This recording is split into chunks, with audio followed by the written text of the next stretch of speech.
he feels the way Chelsea have been built with these young players, that they're set up to dominate in future years, whoever the manager is. Not to say that the question isn't will Tottenham dominate, but is there a similarity there where Spurs can expect to be in a good position in some way? Oh, yeah. To a certain, I mean, the theory, yes. The reality, you know, you also got to look at it. You know, there's a relevance to expenditure there as well. So sort of, you know, they've got some serious talent there.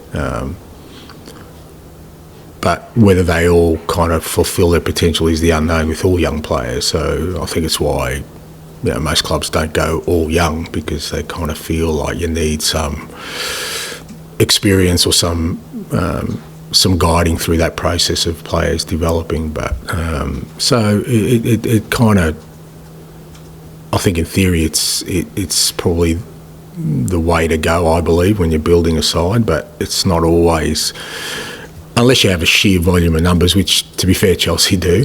So if you do, you know, if two or three don't kind of make it through, you've got enough there. I don't think we're in the same boat in terms of numbers. So with us, it would mean that all the ones we've signed are all going to, you know, end up fulfilling their potential, and that's the bit of the unknown. I don't think, I think we're probably a little bit different, even though the sort of underlying premise of sort of building from youth is there. I think they're a little bit different in the way they've gone about it. From young players to an older player, Son's been the talisman for so long for Spurs, but he's 32, he's only 33. He's got 3 Premier League goals this season. I know he missed a few chances recently, so he could have more than that. But should our expectations of what he can achieve now, given his age, change? Yeah. I mean, I think there were questions about Mo maybe a year or so ago as well. I'd be wary about doing that. Go for it. Might help me if you write him off. Look, I don't get that sense. I still feel like he's from a physical output and kind of the quality he has, and certainly from a mentality point of view, I haven't seen. And what I do know is, just through my experience, the end comes pretty quickly. Like it kind of, it's not falling off a cliff, but you find with a lot of great players that all of a sudden it's gone from bang to bang. It's not a kind of slow deterioration. So I don't see that in Sonny. I still think Sonny's got a hell of a lot of quality, and from a physical standpoint, the way he looks after himself, I don't see his abilities diminishing just due to the age factor at the moment. I don't see that. You know, again, you kind of weigh up the output of it, and you know, he's not at the levels so far this year that he has been in previous years, but that's a pretty high standard he's had in the past. Can he get there this year? I still think he can, yeah. And I think a lot of that's just, you know, consistent game time, because again, he's had a bit of a disruptive sort of start this year where, you know, he's had a couple of setbacks where he hasn't played regularly. And I think with Sonny, what you find is the more regularly he plays, the more kind of the increase in that output. So so the answer is no, I don't think so. And I'd be wary about writing him off if I was. We certainly haven't if you were external, but like I said, go for it. And just finally, you took Bournemouth's great pressing striker off in the summer, Thomas Lanky, but they replaced him with a player who seems to have a similar kind of energy. They've done well. And the last game against Wolves, I think he had 3 penalties. Yeah. Just specifically for Fraser going into this game, how wary do you have to be about Evan Nilsson's ability to close that? Yeah, no, look, he's. But I think that's the beauty of having an identity, right? So, you know, we talk a lot about, you know, clubs having an identity and a philosophy, and people kind of scoff at it and but it does help you when you're trying to identify players. Like, so I think they knew exactly what they were looking for when they lost Dom, you know, and it makes it easier. So you look at Evan Nelson and you look at his profile, and you know, he's obviously somebody that's well known. So you kind of know when you're playing Bournemouth now that irrespective of who they sign, they're going to have those attributes. They're going to press from the front. They're going to be aggressive, and so, you know, irrespective. I mean, it's not about Fraser. It's about, like I said, when you're playing a team like Bournemouth now, you're kind of okay. You know what you're going to get. You know, irrespective if Evan Nelson was injured and they played with, I don't know, with Clivert or whoever else up front,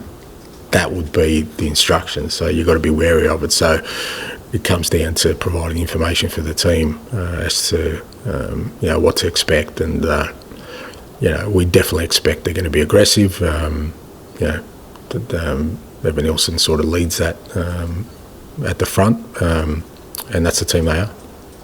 Matt. Do you wish you'd set off the season with a bigger squad? I mean, you can't legislate for injuries, but it almost feels like you can these days with the schedule. It just depends. I mean, a bigger squad with just numbers, no. You know, that's what it comes down to for me. It's about a bigger squad of players who are going to be able to contribute is more important to me. And I don't think, you know, we had the capacity to do that.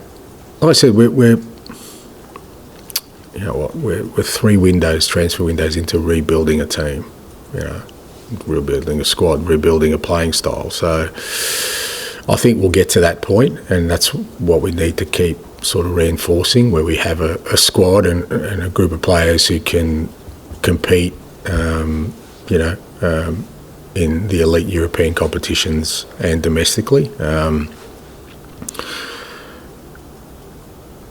And look, some of it this year's been unfortunate. I mean, you know, it's not just injuries, like the soft tissue injuries, obviously we've had, you know, we've got 3 at the moment, but the others like, you know, Vic and Romero and illnesses and suspensions, and, you know, you just can't legislate for. You just don't, you know, like I said, they always happen, but you kind of hope that they're spread out a bit more than what they have been for us. But there's no doubt we've still got work to do with the squad and the team, which I don't think would be surprising to anyone. How many would you like in January? Is it possible to give us a clue? No, because January is a bit, again, it's a bit tricky. And like I said, a lot of that will depend on sort of, I know, you know, it's only 3 weeks away, but there's a lot that's going to happen in these 3 weeks around sort of, you know, who we get back in that time, where we sit from a sort of health point of view of the squad in at the beginning of January. So, and you know, like I said, January is a tricky one. You don't really see, you know, and I wouldn't expect us to do too many significant things in January. But if, you know, if we're kind of, say in January 1 we're exactly the same position we are now with 9 players out, I reckon we'd be doing something. John. You said that Dom still not quite 100%. I imagine tomorrow, you know, I'm sure he wants to play every single game, but I imagine tomorrow he's desperate to start and play a really full part, isn't he? Yeah, I'm hoping that extra percentage comes from just him getting back. And look, he, like I said, he wanted to play on the weekend too, but he couldn't get out of his car, let alone run around a pitch. So yeah, look, hopefully, like I said, he'll get through training today, and again, we've got another 24 hours or more to game time, and yeah, I'm sure I know how, you know, how closely connected he feels with Bournemouth, because it was kind of his way back, you know, into having the career that he wanted. You know, he got it, you know, it was through Bournemouth that he got to move here, he got back in the England squad, because, you know, all these kind of things. And as I said, his journey of, you know, starting at some big clubs and not quite working out, you know, it was Bournemouth the ones who invested in him and worked with him. And so I'm sure, you know, he spent a lot of time there, he's keen to get back there, and, you know, I'm sure he wants to do well, not because he wants to hurt them, but because he wants to sort of show them that, you know, everything they've invested in him, you know, he's appreciated. Can I just say back to Sonny, often often wears his heart on his sleeve in the games, then you can see exactly what he feels, which I don't know whether it drives you mad on occasion. But you know, what's he like in training? Because he just has this incredible energy and desire. He's no different. That's the thing with Sonny. Like what you see is pretty much what you get on a daily basis. He's a very, he's a very sort of optimistic and kind of, very energetic, enthusiastic kind of personality. You know when he's down because it stands out like a sore thumb, but that rarely happens. He kind of tackles things on, pretty determinedly and optimistically. So, and that's just who he is. And I think I don't have an issue with that. I think sometimes as a manager you get annoyed when you know players are just putting it on for a crowd, for a reaction, when you know it's not really them. Like that annoys me more than somebody just being themselves. And Sonny, like I said, is what you see is what you get. He's exactly the same person on a daily basis. Just finally, the table, have you ever seen anything like it? Yeah. It's remarkable going into December that everyone's grouped up apart. It's either an opportunity, isn't it, or kind of... That's Australian sport, mate, with salary caps, and that's what you get, you kind of even spread. So it's unusual, probably for the Premier League, where you've really only got one team that's kind of separated from the rest. I think it makes it exciting because I think every game's got something on it. It's either euphoria or doom and gloom, and kind of nowhere in between. But I get a sense that that's how the season's going to go. Obviously, like I said, Liverpool's a bit of an outlier, but all the other clubs seem to have hit patches where they've got issues, and like you wouldn't think that sort of a team like Villa would go through 6 or 7 games without a win, and it's because of the consistency of their performances. Obviously Man City now, what they're going through, but most clubs are hitting some really significant rough patches, and so you kind of think, well, it may sort of break open, but I wouldn't sense that probably till into the new year. If it does happen, I think for the next sort of couple of months, I think it's going to be pretty tight. Okay, thank you very much. Thank you.